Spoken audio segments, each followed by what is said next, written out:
বক্তা মুহাম্মদুর রাসূলুল্লাহ সাল্লাল্লাহু আলাইহি ওয়াসাল্লাম। শ্রোতা হলো আবুল আহাব। এখন কারণ আবুল আহাব খারাপ না ভালো? তাও কোন খারাপ? এই বললেন ওয়াজ শোনা ভালো, হেরা আবার খারাপ হলেন কুতুব নেই কাহিনী। তারপরে কেমনে ওয়াজ শুনতো জানেন?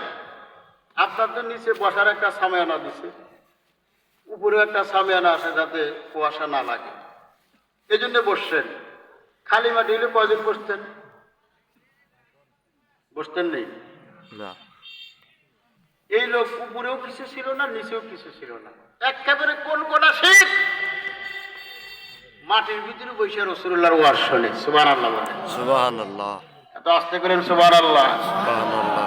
সুবহানাল্লাহ পকেটে ভরে আছেন, কালকে বাইকের বাইকের কইেন, কালকে তো ওয়াজ থাকবো।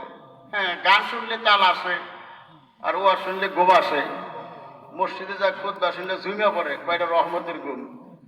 এটা তো জম্মের গজবের ঘুম। কথা ঠিক আছে নি? ঠিক।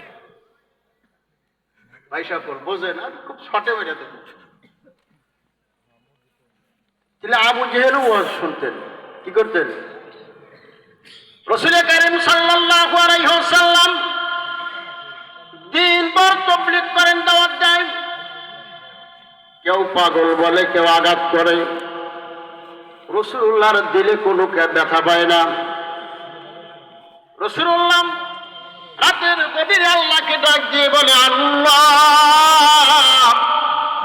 মানুষ আমাকে মারে যতটুকু ব্যথা না পাই, মানুষ আমাকে পাগল বলে যতটুকু ব্যথা না পাই, তার চাইতে বেশি ব্যথা পাই গভীর রাত হলে। এর কারণ একটাই, আমি কোরআন তেলাওয়াত করতে পারি না। আল্লাহর পক্ষ থেকে তখনও কোরআন জোরে পড়ার অনুমতি আসে নাই।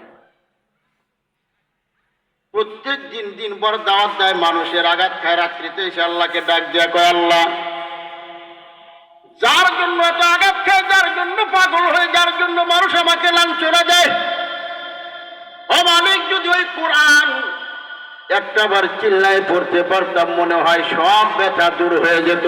সুবহানাল্লাহ। প্রত্যেক দিন ডাক যায় আল্লাহকে, বলে, আল্লাহ, একটু কোরআন পড়ার অনুমতি দাও না। সুবহানাল্লাহ।